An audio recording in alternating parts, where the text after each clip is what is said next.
Di ara. Toyota Hilux pa rin, D4D.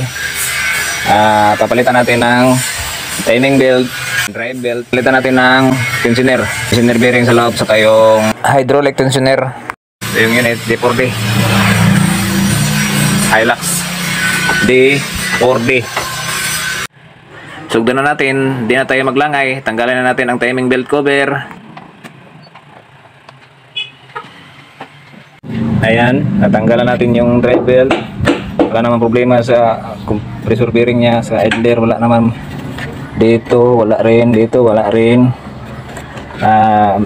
Ang pinaka-concern ng mayari, may lagutok. You know, may play.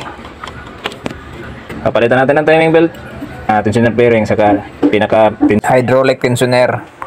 Tanggalin natin ang lumang timing belt, saka papalitan natin yan. Yan o.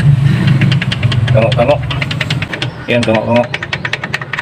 Papalitan natin yung tensioner bearing na yan.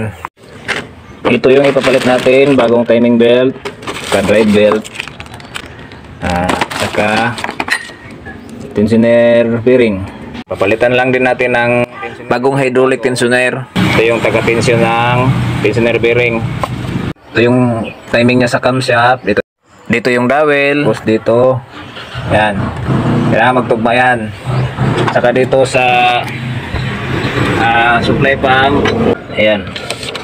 Ayan dito. Ito yung dowel. Yan. Yan. Ito. Dapat magtugma yan.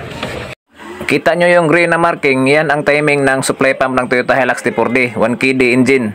Ikabit natin ang bagong timing belt. Ikabit na. Huwag na maglangan.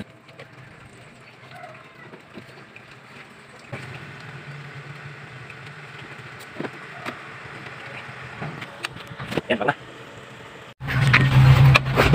Tanggalin natin ang pin ng hydraulic tensioner. Okay. Na. Ayan guys, nakabit na namin ang bagong drive belt. Yan, drive belt bago na yan. Timing belt, tensioner, bearing, saka hydraulic tensioner.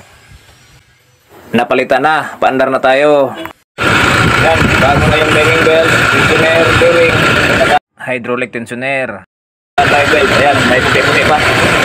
Yan, puti-puti pa. Okay. Tapos natin nakabitan ng cover. Timing belt, cover sa timing belt. Okay na, start na tayo. Start! Okay. Okay na. Thumbs up na yung gamay na walang panghinaw. Kumbati!